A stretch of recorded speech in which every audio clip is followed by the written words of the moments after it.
Good evening, everyone. My name is Sam Leonard, and tonight I'm going to be talking a little bit about Jimi Hendrix and his kind of profound effect he had on the rock and roll industry, and just the way he changed music forever in terms of rock and roll, and a little bit about his life. So for those of you who don't know who Jimi Hendrix is, don't worry. We're going to go all the way back to the very beginning of his life, and I'm going to show you a quick video so you can kind of get an image of who I'm kind of talking about. So to start off, we're going to go into a little just layout of what's going to happen tonight. Start out with the introduction, which will be a video of him on stage doing something that no other guitar player has ever done. Go into a little bit about who he was, talk about his death, and then talk about how he affected players after him in terms of just changing the course of rock and roll music. And then we'll end with any questions y'all have. I'm happy to answer them. So start with this video. There's Jimi right there, the guitar player. He is indeed lighting his guitar on fire.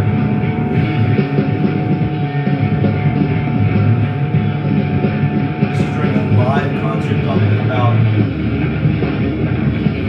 25,000 people.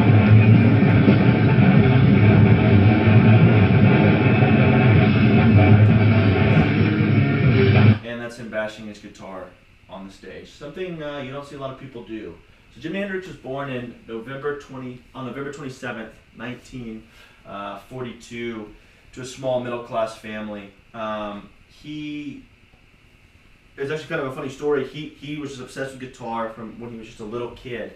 It was entirely self-taught. Actually, never learned how to read music, even till the day he died. He didn't know how to read music. He played both electric and acoustic guitar. And one of the really unique things about Jimi is he was a left-handed guitar player. So I have here a Fender Stratocaster, which is one of the many guitars Jimi played. This is a right-handed guitar in that the lowest string is at the top and the highest string is at the bottom. Now, most people, right-handed people played right-handed guitars, and left-handed people played left-handed guitars, where you still have it like this, but the strings are flipped. But Jimi didn't have a left-handed guitar. He was a left-handed player. He just took a right-handed guitar and flipped it. And he's, to this day, the only guitar player who's ever done that and been successful. Some credit that to his, to the source of his unique combinations of rhythms and riffs. But however, there's no substantial evidence to support that. It was just a very cool way to play guitar. So he joined the Army in 1962, had to be discharged because of a parachuting accident. Upon discharge, he started kind of playing in nightclubs. He played a backup guitar player for Little Richard, the Isley Brothers, all while, again, not knowing how to read music, relying on his ear. Jimi was famous for his combinations of wah-wah pedals, feedback loops, feedback pedals, and this crunch sound that no one had ever gotten out of a guitar before. You listen to Jimi Hendrix play, and you knew it was Jimi Hendrix because of the way he played. You could just hear it. You didn't even have to see him. He was able to combine blues, funk, jazz, and rock in such an just crazy, crazy, unique way. Next slide, please. So unfortunately, his music career did not last very long. It only lasted about 4 or 5 years. He started to kind of lose his mind towards the end of his career. Some people blame it on his drug use. Those people close to him said he smoked cannabis every day, and then while he would tour and produce music in the studio, he would do LSD and amphetamines to just keep him awake. He would spend very long hours, go many days without sleep, and so some contribute this to the reason that he died. He actually died on asphyxiation from his own vomit in 1970.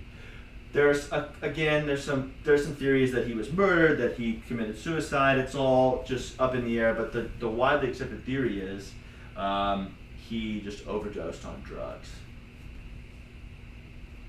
So, fast forwarding a little bit, Jimi Hendrix continues to this very day to influence rock and roll music.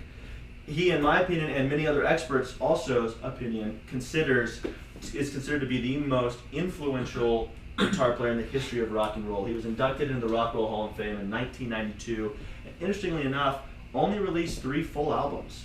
A lot of his work has been released post-mortem, and there's just lots of live recordings of him in the studio, working on different albums, working with different artists, just working with music that's never been released, and to this day it's constantly released.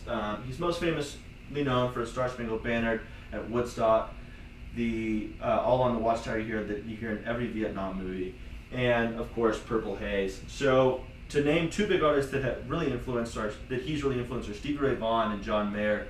You can hear in not only the sound of the guitar they get out of the guitar, the Jimmy songs they just flat out cover, but also their own solos and riffs are built around Jimmy's riffs. You can hear it if you listen. If you know Jimmy really well, you can say, okay, I know that solo, that run he did on the fretboard. Stevie would play the exact same run with just a little like variation on the theme. Same thing with John Mayer. And to this day, as more guitar players kind of enter into the rock and roll genre, they're very much influenced by Jimi Hendrix. So the next slide is just a little compilation of all his different albums. Only 2 of these on these slides were released while he was alive. So all these other albums were released by the record company, and they were just collections of recordings in the studio. Next slide. So that concludes our presentation. I hope you all have a better idea of who Jimi Hendrix is. Are there any questions? Fantastic.